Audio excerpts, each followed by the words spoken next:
জাতীয় নির্বাচনের ফলাফলের গেজেট প্রকাশের ৯০ দিনের মধ্যে সংরক্ষিত নারী আসনে নির্বাচনের বাধ্যবাধকতা মেনে ৩৬ জনের মনোনয়ন ঘোষণা করেছে বিএনপি। শুক্র ও শনিবার ২ দফায় প্রায় ৯০০ জন মনোনয়ন প্রত্যাশীদের সাক্ষাৎকার নেয় দলের মনোনয়ন বোর্ড।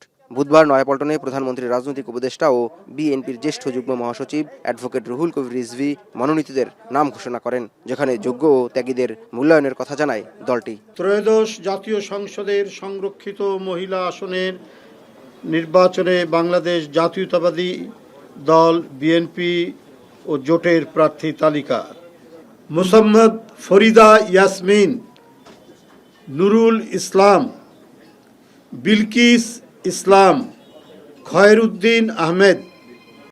সংরক্ষিত নারী আসনে মনোনয়ন পাওয়া পুরনোদের মধ্যে রয়েছেন সেলিমা রহমান, শিরিন সুলতানা, নীলোফার চৌধুরী মণি, রাশেদা বেগম হীরা, রেহানা আক্তার রানু ও হেলেন জেরিন খান। এছাড়া নতুনদের মধ্যে রয়েছেন নিপুণ রায় চৌধুরী, জেবা আমিন খান, সানজিদা ইসলাম তুলি, মাহমুদা হাবিব, সানসিলা জেবরিন, মানসুর আক্তার সহ আরও অনেকে।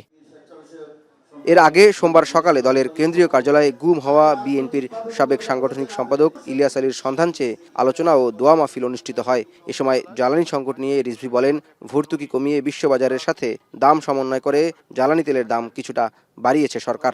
জ্বালানি তেলের দাম বৃদ্ধি করতে দেননি প্রধানমন্ত্রী।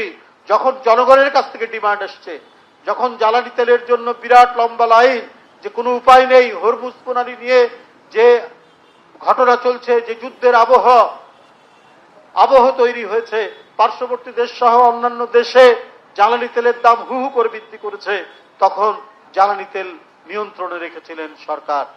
জনগণের দাবির পরিপ্রেক্ষিতে জ্বালানি তেল কিছুটা বৃদ্ধি করতে হয়েছে, না হলে পর্যাপ্ত সরবরাহ নিশ্চিত করা সম্ভব হচ্ছে।